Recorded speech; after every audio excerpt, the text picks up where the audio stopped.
It's on everybody's top 5 list of legendary creatures, the Loch Ness Monster. Sightings date back to the 6th century. And just when you think the creature and the legend may have died down, some new eyewitness accounts pop up to remind you the story is still very much alive. This is Loch Ness, a mist-shrouded lake in the Scottish Highlands. Its waters a murky, black ink, dark enough to hide one of the most iconic and elusive beasts of all time. I thought I'd seen it all in Loch Ness, but this is just something I've seen that I can't explain, so. It's July 2020. Firefighter and lifelong Loch Ness resident Ross McCauley is overlooking the water from the shore when he records this. It was 12 feet long, about 4 feet wide, grey in colour. It seemed to be moving into the waves against the wind, occasionally breaking the surface. Take another look. The image is hard to see, so let's zoom in, slow it down, and outline the figure in the water. And Ross's sighting isn't the only recent one of its kind. In September 2019, Stephen Chalice is on vacation when he snaps this unbelievable photo. I'm guessing that what I saw was 8 foot long, but there might have been a bit more either end of that underneath the water, so you could be still talking about a fish that was 10, 12 feet long. Whatever this is, it's massive.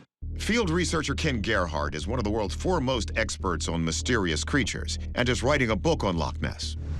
He has spoken to hundreds of eyewitnesses who swear Nessie exists. The descriptions are very consistent, and this leads me to believe that, yes, in fact, there is a population of remarkable, immense animals in Loch Ness.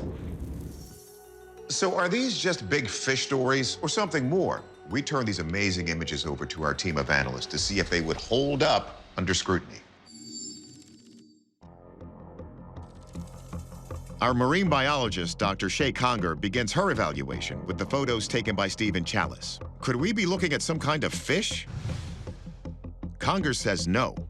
It's emerging pretty prominently from the water, and you don't see any protruding fins. Conger concludes that it must be some sort of massive marine mammal. But upon closer examination, she notices something else that seems a bit fishy.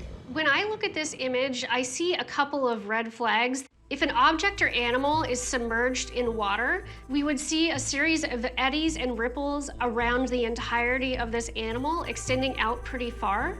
Instead, what we see are a series of regular waves surrounding this animal and a small trailing wake behind it. Based on those suspicions, we turn the photos over to our forensic video analyst, Michael Primo.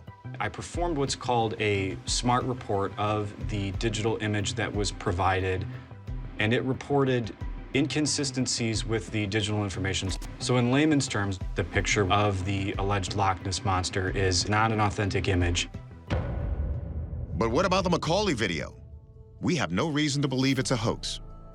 It's a pretty calm day, which means that whatever's on the surface of the water is not a wave or other associated item. I can say that there is probably a large object here. So what is it? Conger says she can also rule out a log or any other inanimate object, but she does have a theory.